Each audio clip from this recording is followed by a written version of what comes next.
Leur point de départ, la prison d'Alcatraz, leur objectif, la liberté. Tout commence dans la nuit du 11 juin 1962. Une nuit froide, enveloppée par le brouillard épais de la baie de San Francisco.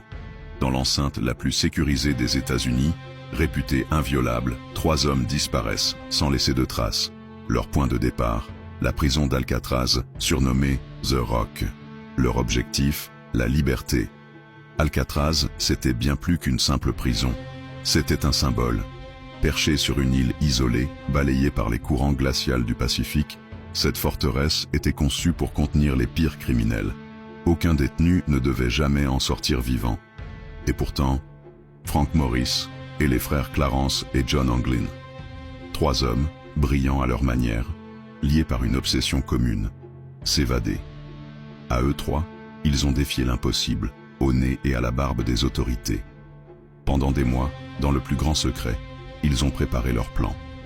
À l'aide de cuillères volées, de perceuses artisanales et d'un aspirateur désossé, ils ont creusé chaque nuit un trou derrière la grille d'aération de leurs cellules. Derrière, un tunnel étroit les menait à un couloir de maintenance, leur voie vers la liberté. Mais ce n'est pas tout.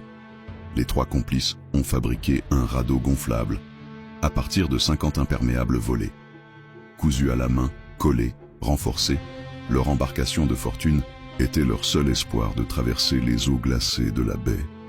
Et pour tromper les gardiens pendant leur fuite, ils ont créé des têtes factices à partir de savon, de papier mâché et de vrais cheveux récupérés chez le barbier de la prison. À la lumière tamisée de la nuit, elles paraissaient réelles, juste assez pour gagner quelques précieuses heures d'avance. Le matin du 12 juin, l'alerte est donnée. Les cellules sont vides. L'île est en état de siège. L'armée, la marine, le FBI, tout le monde est mobilisé, mais aucune trace, aucun corps, aucun indice concluant. Les autorités ne trouvent qu'un radeau échoué et un silence glacial. Pendant des décennies, la version officielle reste la même. Les fugitifs se seraient noyés. Mais de nombreuses zones d'ombre persistent. Des témoignages surgissent, des lettres, des photos, des rumeurs. Et une question, toujours sans réponse. Ont-ils réussi? Aujourd'hui encore, l'évasion d'Alcatraz reste l'une des plus grandes énigmes de l'histoire pénitentiaire. Un chef-d'œuvre d'ingéniosité, un défi à l'autorité, et peut-être une légende devenue réalité.